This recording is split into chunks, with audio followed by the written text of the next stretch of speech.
Okay, so last time I didn't quite get done with this concept, so I'm going to kind of start it over a little bit.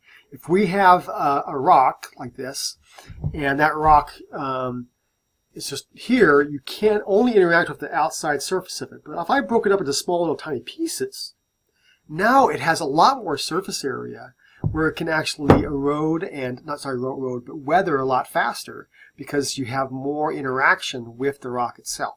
Right, and that's important, especially when we talk about natural resources. Mineral resources a little later on. When we break down a rock in its smaller form, it's going to interact more than in its solid form there. So when people mine, the water that might be going through that mountain prior to the mine, when it comes out, is not that bad. But when you break all the rocks up, now it can interact at a much faster rate with the material. A lot of the heavy metals and stuff like that can leach out of the material and therefore cause what we call acid mine drainage. And then that's some of the problems that you have with mining materials. Anyways, so weathering can increase, or the rate of it can increase, depending upon the surface area you have and other factors. And we'll talk about some of those other factors here in just a second. Okay, so in reality, both the physical and the chemical weathering work together. Okay, to enhance one another. If you have physical weathering, breaking down a rock, now you have more surface area, so now you have more chemical weathering.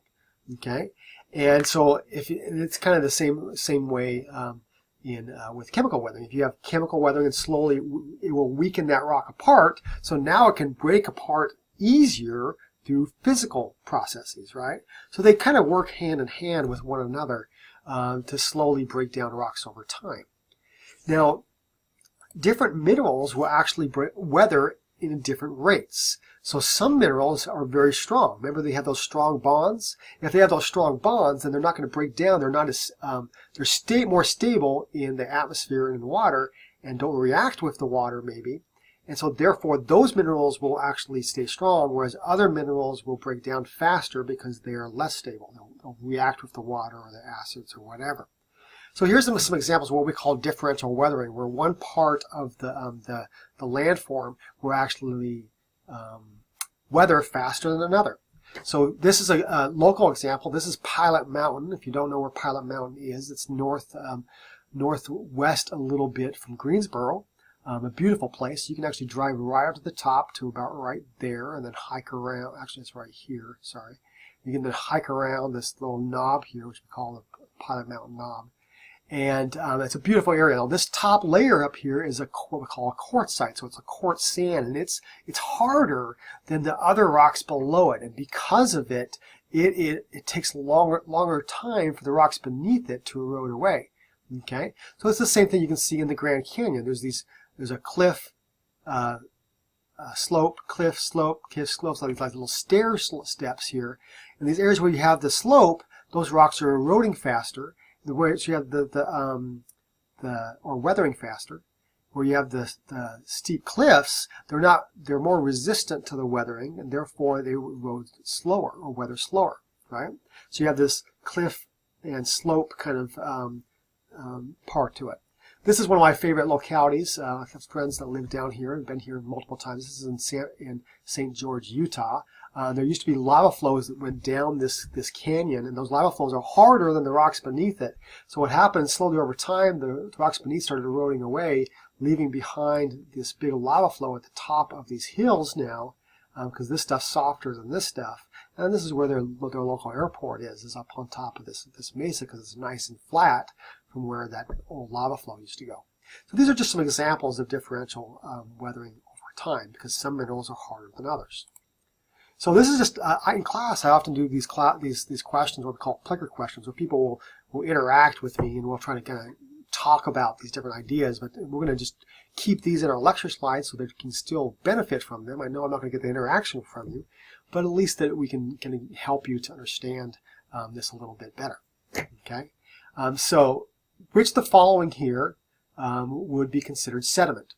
Now, based from your reading, you'll know that sediment is the broken down pieces of different rocks. Okay? And so, if you had silicate minerals in a metamorphic rock, that's not sediment because it's still within the rock itself, right? So, clam shells on a beach. Well, shells can be considered a sediment. is something that can be cemented together, a piece of particles that can be cemented together into what we call a sedimentary rock. Okay, so that's actually the right answer. B here is the right answer. Let's go through the other ones just to make sure you understand it. Mica crystals in granite. Here's another example. We have micas inside of this actual granite right here. And those are individual grains. Now, if they were to break off or weather out, yeah, they'd be considered sediments, but they're part of the rock, so they're grains within the rock itself. Okay, and then quartz crystals and basalt, same kind of example. So here, the right answer to this one would be this clamshells. So sediments are individual clasts or particles that can then be cemented together to form what we call a sedimentary rock. We'll go back into that more later, but I just wanted we do these on occasion just to remind us of things. Okay, so different things also, weathering also is heightened or lessened because of the climate, and climate is a huge factor on this. If you increase temperature, a lot of chemical reactions will go faster. And if you decrease temperature, they'll go slower. So therefore, in hot environments, you tend to have a heightened chemical weathering. In cold environments, you tend to have less chemical weathering. However, if you add water to the system, water is also going to have an increase in chemical weathering. And so if you have a hot, humid area, okay, maybe like say the Amazon, you're going to get strong chemical weathering. Okay, and by the way, this is an important concept. I'm going to give you some examples here today, and I'll promise you a test question on the exam where I try to test this for you for different areas. Understand the climate a little bit and be able to understand, well, is that going to have high chemical weathering or low or high mechanical weathering and so forth. Okay, this is an important slide to understand because climate probably is the #1 factor in weathering. And so if you have a hot and humid area, you're going to tend to have strong chemical weathering. When you have, let's say you don't have very much moisture, but it's still hot, the heat might be able to react, but you have no fluid for that interaction to occur from, so you don't get much weathering at all, no chemical weathering. So most deserts don't get very much chemical weathering, okay, because they don't have any water. However, if you have lots of water, but temperatures are low, and you get lots of freeze-thaw cycles, you might get very strong chemical weathering, okay? But if it's still really cold but no precipitation, like in the Antarctica, you're not going to hardly get any weathering at all. Even though you might even have ice there, because of the cold, there's no really much chemical weathering. And there's also not much physical weathering because there's not much freeze-thaw cycles to get your ice wedging or things like that. Okay, so this is important to understand the different types of weathering rates. Now, where would we be? Well, we're in an area that is humid, hot, but has a frost cycle every once in a while, but not very often. So we have more chemical weathering than we do physical weathering, but we'd probably be in this neck of the woods where we have moderate chemical, moderate to strong chemical, with every once in a while some ice wedging. So right around through here is what we would have. Whereas maybe like New York City or something like that, in those areas, you're going to have probably moderate to strong physical weathering. Maybe in Egypt or something like that, or in a desert environment, you're going to have hardly any chemical weathering at all, or physical weathering for that matter. Antarctica, you're not going to have very much. Place in the Amazon, you're going to probably have tons of chemical weathering, maybe not so much as physical weathering unless you're talking about biological activity, right? So anyways, this is just kind of a good thing to understand and be able to figure out.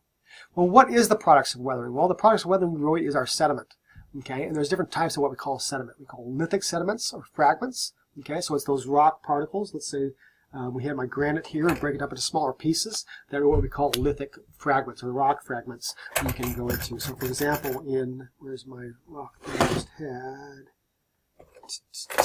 There it is right in front of me. Okay, this rock right here has lots of small little particles from other rocks. Let me see if I can get it right. There we go. Okay, that's been broken down, and we call this a conglomerate. So this has lithic fragments, okay, rock fragments that have been broken down and then cemented together in this rock.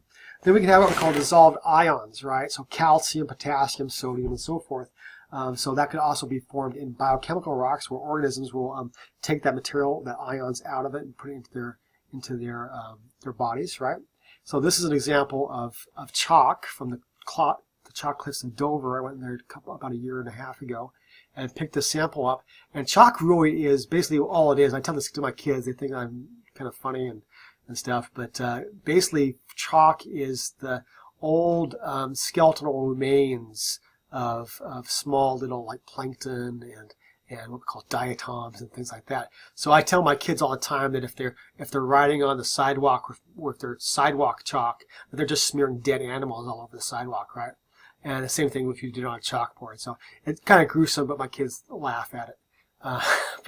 Anyways, it's an example of that ions that can be solidified together to form chalk.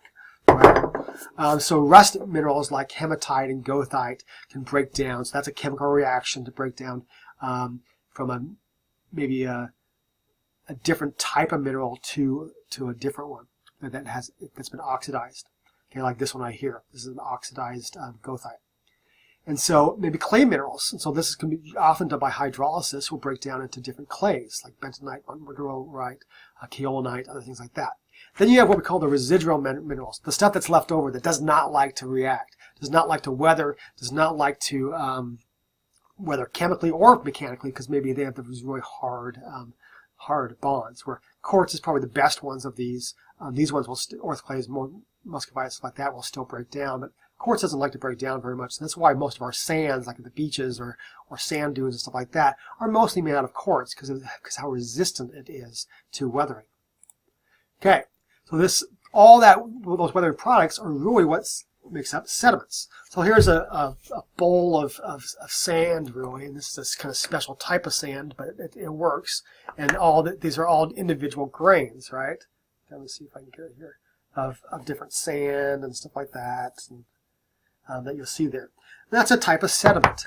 Okay, so sediments are loose, solid particles or clasts that originate from the physical and chemical weathering processes. And that one was a chemical process that made that sand, but a lot of them come from mechanical processes, right?